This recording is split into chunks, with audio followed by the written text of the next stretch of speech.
নমস্কার। আজকে টুকরো কথার দ্বিতীয় ভিডিও। আজকে বলি গঙ্গার উৎপত্তির গল্প।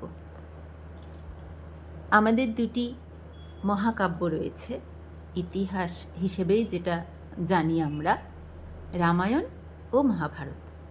এই দুটোকে ইতিহাস বলছি, অনেকে বলেন মাইথোলজিক্যাল স্টোরি, কিন্তু ওই বইয়ে উল্লেখ রয়েছে এইটা ইতিহাস। ইতিহাস মানে ইতিপূর্বে যা ঘটেছে।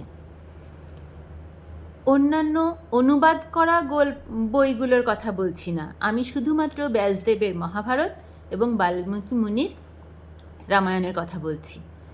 তাতে কবি উল্লেখ করে দিয়েছেন যে এই গল্পটা হচ্ছে পূর্ববৃত্তম কথাযুক্তম, মানে পূর্বে যা হয়েছে সেটাই কথা বা কাহিনী আকারে প্রকাশ করা হয়েছে। বাল্মীকি মুনি এক জায়গায় রামকে এটা ব্যাখ্যা করে শোনাচ্ছেন। বাল্মীকি মুনির কথা আর কি, বিশ্বামিত্র বলছেন আর কি রামকে, তোমার পূর্বপুরুষ রাজা ভগীরথ, রাজা রামের প্রায় 19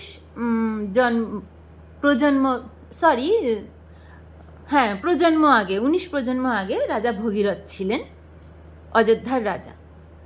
তারও 4 পুরুষ আগে ছিলেন রাজা সাগর। রাজা সাগরের সময় অযোধ্যায় প্রচণ্ড খরা, চারিদিকে জলের অভাবে হাহাকার হয়ে পড়ে গিয়েছে, জল আনতে হবে। তারা বিভিন্ন রকমভাবে চেষ্টা করছে প্রজার সকলকে বাঁচানোর জন্য। জল কোথা থেকে আনতে হবে, কোথায় সোর্স? হিমালয়ে প্রচুর বরফ, সেখান থেকে একমাত্র আনা যায় নদী আকারে।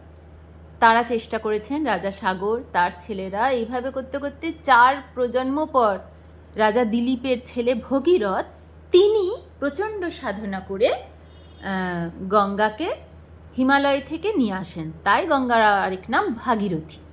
এই গল্পটা জানি, কিন্তু এর মধ্যে কতটা ঘটনা আর কতটা কাহিনী সেটা আমরা ব্যাখ্যা করিনি। রাজা ভগীরথ প্রচণ্ড সাধনা করে হিমালয় থেকে খোঁজ করে গঙ্গাকে নিয়ে আসেন। সাধনাটা কীরকম? শুধুমাত্র হিমালয়ের কোলে বসে নাম ধ্যান করেছেন? আজ্ঞে না।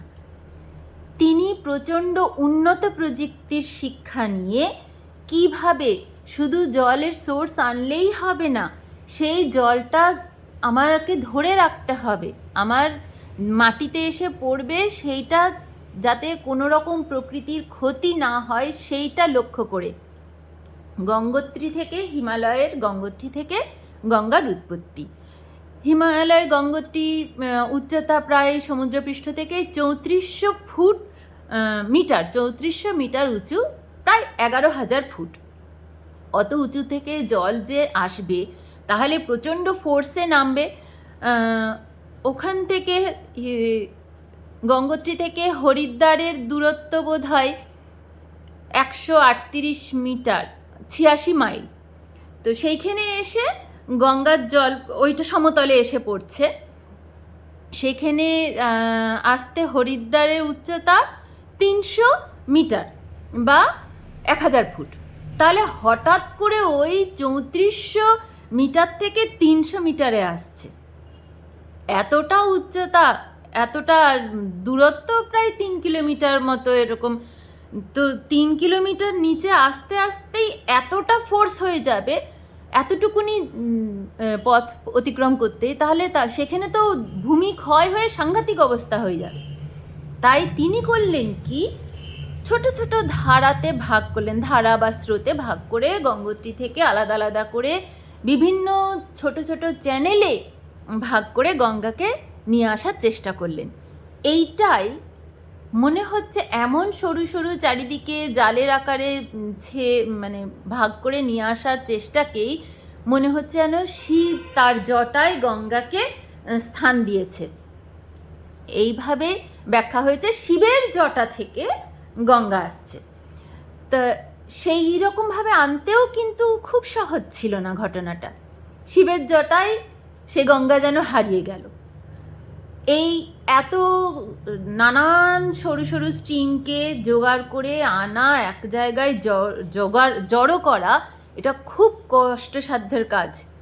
সেইটাও উনি বিভিন্ন বহু বছর ধরে নিজে পরিশ্রম করে তার সঙ্গে আরও লোকজন, উনি তো রাজা, তার সঙ্গে আরও লোকজন নিজে পরিশ্রম করে, মানে আমি বলছি না যে নিজেই মাটি কেটে নিয়ে এসেছেন, সকলে মিলে প্রযুক্তির সাহায্যে, কোনো রকম তন্ত্রমন্ত্র দিয়ে নয়, প্রযুক্তির সাহায্যে সেই সকল ধারাকে একসাথে করে গঙ্গাকে আনা হয়।